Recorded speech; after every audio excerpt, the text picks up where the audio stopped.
নমস্কার বন্ধুরা, আজ আমি চলে আসছি এই যে আমাদের বাড়ির আম গাছ। আম মাখা করবে গরমের জন্য। বিশ্বাস করুন মুখে কিছুই খেতে ইচ্ছে করছে, তার জন্য ভাবলাম আজকে একটু আম মাখা করবো। আমি আমগুলো পেড়ে দিচ্ছি। আমগুলো কিন্তু শুকনা হয়ে গেছে, বৃষ্টি হয়নি তো।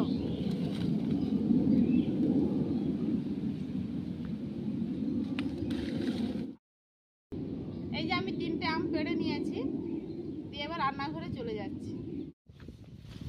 দিদি, কলা গাছগুলো কিরকম বৃষ্টি হয়নি, ঝলসে গেছে।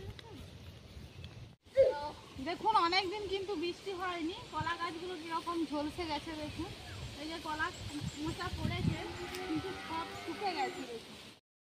দেখুন কলা মোচায় যে পড়েছে, কলাগুলো শুকে গেছে সব। দেখুন পাতাগুলো শুকনো হয়ে গেছে অনেকদিন বৃষ্টি না হওয়ার জন্য। আজ আম মাখাটা দারুণ খাবো। হ্যাঁ, আমি একাই খেয়ে নেব। আম পেড়ে নিয়ে চলে আসছি 2 জা মিলে। তো এই যে কিছুটা আম, এটা কিন্তু বাজার থেকে কেনা, কাসন্দি বানাবো আর এইটা আম মাখা করব। আমটা এখন দিদি ছাড়িয়ে নেবে। দিদি, না আমি ছাড়িয়ে নিচ্ছি, তুমি এই মশলাটা করে নাও।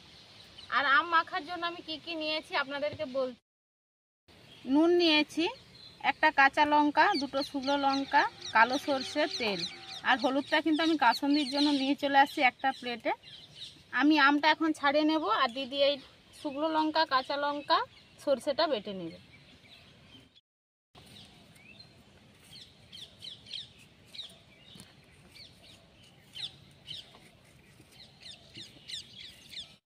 দেখুন এইভাবে আমি কেটে নিচ্ছি, দিয়ে এটাকে আবার কিন্তু শিলনোড়ায় থেতো করব। এইভাবে আমি আর বাকি আমগুলো কেটে নেব।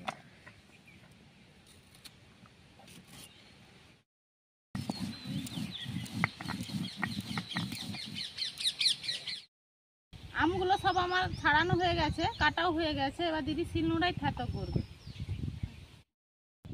দিদি ও পাশে শিলনোড়ায় আমগুলো থেতো করতেছে, আমি ততক্ষণে যে কাসন্দি বানাবো বলে বলেছিলাম আপনাদেরকে, আমগুলো নিয়েছি, ধুয়ে নিয়ে চলে আসছি।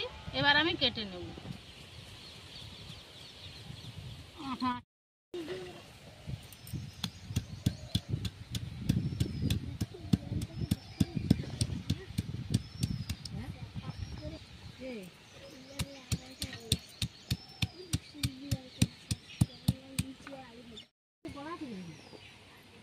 এইভাবে আমি কেটে নেব।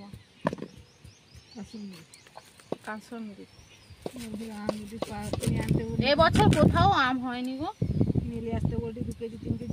শুধু বাবাদের ঘরেই শুধু আম হচ্ছে, আর কারোর ঘরে আম। এ পাশে আমাদের কোথাও আম হয়।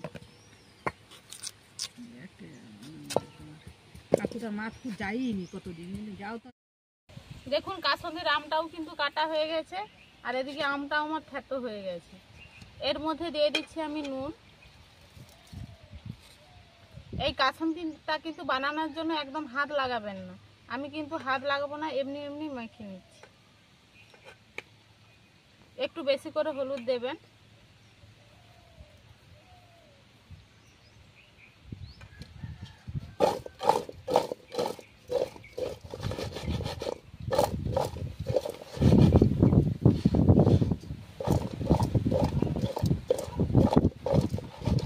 দেখুন আমার কত সুন্দরভাবে মাখানো হয়ে গেছে নুন হলুদটা।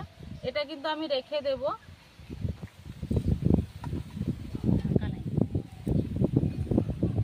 আমটা যে থেতো করে রেখেছিলাম এর মধ্যে দিয়ে দিচ্ছি একসঙ্গে সরষে, কাঁচা লঙ্কা, শুকনো লঙ্কা বাটা, দিয়ে দিচ্ছি পরিমাণ মতো নুন, দিয়ে দিচ্ছি সরষের তেল।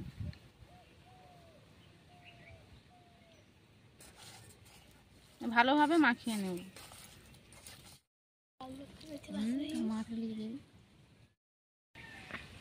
আম মাখা আমার পুরোপুরি রেডি হয়ে গেছে। আম মাখানোর জন্য কিন্তু এইরকম অ্যালুমিনিয়ামের জাম নেবেন খুব ভালো, কিংবা কাঁচের কোনো জিনিস নেবেন, স্টিলের জিনিস ব্যবহার করবেন না। আমার তো জিভে আর জল পড়ে যাচ্ছে, লোভ সামলাতে আর পারছি না। এই যে কলা পাতাগুলো কেটে এনেছি, কাকিমা বসেছে, দিদি বসেছে, আমার ছেলে বসেছে, সবাইকে আমি দিয়ে দিচ্ছি। একটু খাবো বাবু, কাকিমা আবার ভয় করছে, বলছে কি এত নয় গো বাবা গো, বাঁচবেনি নাকি বলছে।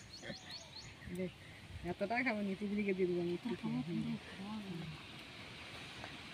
দেখে তো মনে খেলবো, কিন্তু মরবো তখন এত আগে টিকরিটাকে দে না, টিকরি দিয়ে জল পড়ে। সবার জল পড়ে যাচ্ছে, শুধু আমারই বাকি আছে জল পড়তে। কি গো কাকিমা, কেমন হয়েছে? দারুণ। ভালো তো লাগছে গো, কিন্তু পেট কি সইবে? বলো বয়স হয়ে গেল না।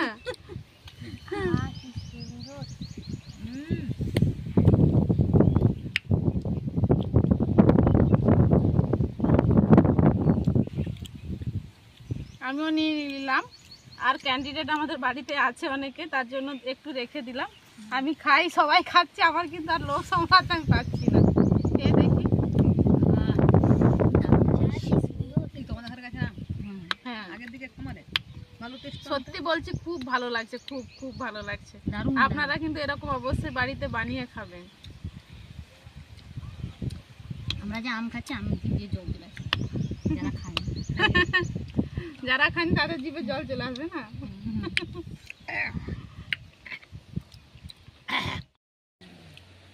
আম মাখাটা আমরা খাচ্ছি। আর একটা কথা আপনাদেরকে বলি, এত রোদ্রু, এত গরম, সবার খুব কিন্তু কষ্ট হচ্ছে। আপনারা সবাই কিন্তু ভগবানের কাছে প্রে করুন তো, যেন বৃষ্টি হয়। ঝড় বৃষ্টি হলে খুবই ভালো হয়। গাছপালা, পশু পাখি সবাই কিন্তু একদম ক্লান্ত হয়ে গেছে। সে যাই হোক, এখানে আমি ভিডিওটা শেষ করছি। দেখা হচ্ছে আবার নতুন কোনো ভিডিও নিয়ে। ভালো লাগলে অবশ্যই লাইক, কমেন্ট, সাবস্ক্রাইব করবেন। সবাই ভালো থাকবেন, সুস্থ থাকবেন। টাটা।